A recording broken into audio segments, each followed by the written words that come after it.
One nation. Leo ni siku ya maana sana kwetu kama wa Kenya, and we are here at APDK. Tumeleta Olokijar kutoka Samburu. He has traveled 8 hours ndio akuje atibiwe. La kufanya sisi tushiko na butoa sana ni kwa sababu saa zenye tulifika hapa, Olokijar akaasesiwa na daktari, akaangaliwa mguu zake, na tukapata kuwa zenye alikatwa mguu na zile vitu zenye zinaweza fanya apate artificial leg hazipo kwa sasa. Na the reason why tunaambiwa hiyo kwa hii facility haipo ni kwa sababu kuna wrangles between the government na hii facility, and we are asking the government, kama nyinyi wenyewe mumeshindwa kushughulikia wananchi wa Kenya, why sabotage wale watu wenye wamejitolea kusaidia wananchi wa Kenya? The only thing we can see kwa social media, kwa media, it's about the health minister wa SHA akiconcentrate, akitupatupa mdomo kila mahali, ila kushughulikia Wakenya wa kawaida imeshindikana. And that's why we are appealing, kama ministry yoyote itapatiwa mtu, acha ipatiwe mtu mwenye amehitimu na mtu mwenye amesomea, ndio aweze kuangazia malilio ya Wakenya. Nikimalizia, tuko kwa devolved government, and that's why tulipitisha constitution ya 2010 so that anyone who is anywhere in this country can access quality education, quality health care, regardless of where you are. It is so unfair for someone to come out from Samburu akuja jaribu ku access health care hapa Nairobi na urudi Samburu bila ku access your health care. Na tuko kwa devolved unit yenye ile health care ya mtu wa Nairobi ana access hapa Nairobi, unafaa ku access ukiwa Samburu, unafaa ku access ukiwa Lokichogyo, unafaa ku access ukiwa Turkana. So those are some of the reasons why we feel like this government is doing nothing. Na tunaomba hao wazee waende nyumbani so that sisi youth we can take over the government and do what it should be done in this nation. Nikimalizia, Olokijar hapa has 15 years. Ameaccessiwa na daktari, ikaonekana hii mgongo yake imebend. It means tukiendelea, huyu kijana hata tujui kama akiamka asubuhi anawezanga kusimamisha. So atujui hata kama akifikisha 18 years ama akipata familia kama ataweza kushughulikia bibi yake vizuri, kwa sababu hiyo tangi ya daktari alisema inaitwa aje? Sacral trunk infection. Ndio hiyo sasa. Hatujui kama ataweza kueneza familia yake. And that's why we are saying, for the interest of wale watu wako na mashida kama zake, government iweze kuingililia kati so that we can have a solution to this health sector. It's only that sasa yeye na watu wake kutoka Samburu waliangalia venye tunajaribu kusukuma hii gurudumu ya wale watu wenye walipigwa marisasi, venye tuliwa visit Kenyatta na venye tumekuwa tukiwa visit kwa manyumba zao. Wakaturich wakasema Vibe Tribe it's for all Kenyans. Na sisi wote kama wa Kenya tunaangalia malilio ya kila mtu, so pia tuangalie malilio yao, na ndio maana tuliweza kucoordinate nao, tukatuma nauli yao wakafika hapa, but sasa hajatibiwa. But the only thing we have done like Vibe Tribe, tumeona zile crashes zenye alikuwa anatumia haziko sawa, tukaamua tukumchukulia zingine as we book appointment ya venye atatengenezewa mguu, though we don't know when, because kuna wrangles between this facility and the government, and we are urging the government to have to finish that wrangle, because kuna watu wengi sana wenye wanaumia Kenya kwa sababu ya shida kama yenye Olokijar ako nayo. Mungu abariki Kenya, Mungu awabariki wote, na tutazidi kuzungumza pamoja. Asanteni sana. Thank you very much, members of the fourth estate and fellow Kenyans.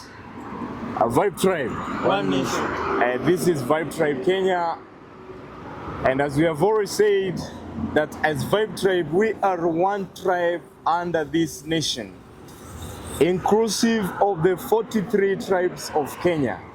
We stand as one tribe, one nation, meaning oneness is what makes us as Kenyans to live together as one people. And it's out of this power of love that we had this issue of our brother here from Samburu And we heard how he was suffering because he went through amputation, and then after going through amputation, it was actually the healthcare provided was not really quality. And can you imagine somebody, this is auxiliary crutch, this is elbow. Sincerely speaking, you look, this is a young gentleman. There is no way for the balance of a growing person who we know ossification is still taking place, he's still growing tall. Now, the gentleman has been suffering to try to balance himself. This one holding the auxiliary, this one holding the elbow. And he has been struggling a lot to the point that this has affected his backbone. Now, he cannot even stand straight because he's been having these things and therefore it's not balanced. Now, after going through amputation, he has gone through a tough journey. And when we, the Vibe Tribe, had this, because of the power of love of Kenyans, before we fight this bad governance, because it's what is making Kenyan people to suffer, poor quality, poor health quality, poor health care from these facilities in Samburu. Samburu, they have a governor. Samburu, they have a senator. Samburu, they have MCS. Samburu, they have this. The people of Samburu, they always give the tax, they pay the tax. But look at the kind of services that they have been given, to the point that such a gentleman, his life and future was almost sabotaged because of this poor governance. And this is what the young people we've been talking about. It is not about politics, my good people. It's about good governance. It's about end of corruption. It's about transparency and accountability in leadership. Good people, when we come and ask that, we are not political. We are not politicizing things, but what we are saying to the political class, shame on you. Shame on you when Kenyans are paying taxes heavily, yet they don't get quality health care, yet they don't get quality education, yet they don't get the basics of a human being. This is very bad. And we feel pain as young people to see how we are suffering in the hands of people that we have entrusted to bring us or to take us to Canaan. I want to say this. As Kenyan people, I have always told you that we, the Gen Zs, we are the Moses of Kenya, sent to liberate and set free the people from this captivity of bad governance. Now, when we speak it theoretically, this is what pragmatically na kwa ground inamaanisha. Look, somebody is trying to balance himself between this and this. At the end of it, he gets this, it's called kyphosis, whereby the gentleman now is almost bent in one side. And this is because of bad governance. All we are saying is this, to Mr. President and to the political class. When Kenyans are telling you we are suffering, when Kenyans and the young people comes to the streets and tell you enough is enough, it's because at the ground we are the people who know what is happening from this side. It is not normal. It is not okay. Kenyans are suffering. The people in Samburu are voters like any other. And the people in Samburu deserve to live a quality life. But because of this bad governance, it is what is leading even to somebody who didn't deserve to become disabled is now becoming a disabled person. But I want to thank God because through the love of Kenyans, He has enabled us as Vibe Tribe to join hands together with other Kenyans. And this gentleman today is going home happily with at least balanced elbow crutches. And we are praying to God. I told you as Kenyans, there is still hope at the end of the tunnel because we have God. This boy is only 15 years old, but look at the kind of a life he's been living. And I want to tell you, Kenyans, the political class have one thing in common, and I will repeat it again and again. They have love for power. That is why they are so selfish. That is why they don't take our things seriously. But we, the Kenyan people, we have the power of love. let us continue with this power of love. Because under the blue skies of this coast of this nation, we are one family called Kenyans. Let us unite together. And this is a challenge. Come 2027, good people. The Gen Zs, the millennials, the young dreamers, and all these young brains and fresh visionary mind that God has given to Kenya. I want to tell you, we are hearing some of the people and some of this old political class saying that Kenya does not need young leaders. Then, old leaders, what have you done with our nation? If at all Kenyans are suffering and you have not offered us the good governance that we need, and we know Kenya is not a poor nation. Kenya is a rich nation. The only problem we have in Kenya is because of corruption. If at all we do away with corruption, then everybody will live a good life. And all we are saying is this. We want a nation where everybody will live a life that they want and they desire to have. Because every young person, all the young and all people under the blue skies, we are all crying and yearning for the same thing. A young to have to succeed, a young to afford a good meal, a young to afford good quality care, a young to afford good quality education. That is the young of every person, all of us. As we wake up in the morning, we go to work because we have that motivation in mind that one day we're gonna change the landscapes of our lives. But we cannot do this when the people we have sent to offices, their work is to, stifle us. Their work is strangulate us with this economy. But when we tell them we are suffering, they give us a deaf ear. As Kenyans, let us this time round prepare ourselves as we go to 2027 and change the status quo. Because if we don't do this, good people, we will continue suffering. Yet God has given you the Moses, who are the Gen Zs, the millennials, the young people, to come and set free our people from captivity. Thank you very much. And now let me just welcome our National Coordinator, Joshua Nyajom, here to give his remarks. Thank you. Welcome.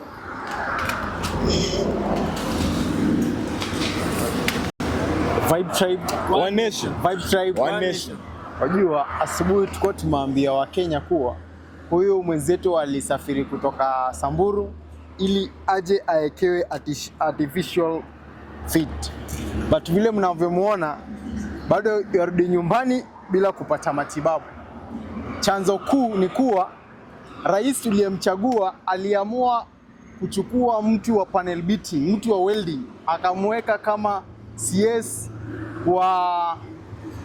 wanasema CS wa C-Health. Actually si CS wa health, CS wa health ama CS huyu mwenye amesimamia mambo na nchi geni ama foreign affairs. Alichukua mtu wa panel beating. Amesahau mambo ya kidiplomasia, ndio maana sasa hata hatuwezi pata hivyo viungo ama miguu kutoka nchi jirani wale walikuwa wanatusaidia. Kwa maana mnaona sisi tuko bado hospitalini, kijana hajapata matibabu. Sasa imebidi tumnunulie crutches, lakini tulikuwa na matumaini kuwa leo atarudi nyumbani akitembea kwa miguu miwili kama wale watu wengine. Lakini tunamsikia rais anasema nchi haitengenezwi kwa porojo na propaganda. Sasa leo hii kijana amesafiri masaa 8 kutoka Samburu hadi Nairobi. Lakini alipofika hapa anaambiwa kuwa zile vitu ambavyo anafaa kutumia havipo. Kisa na kwamba ati serikali ya Kenya na serikali ya India iko na tatwishi. Sasa yule jamaa anafaa kuleta hivyo vitu hivi leta. Sijui serikali inapigania nini na NGOs. Hizi NGOs ndio zinatusaidia kwa sababu serikali ya Kenya imeshindwa kutusaidia.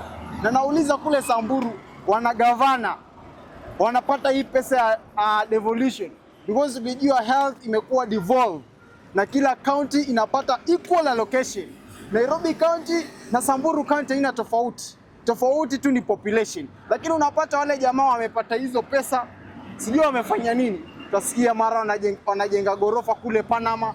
Angalia sasa na wale wananchi, na tunajua Kenya kweli wanatuambia vijana ndio backbone ya economy. Hasa kama vijana ndio backbone, nao vijana hata waangalie hali yao.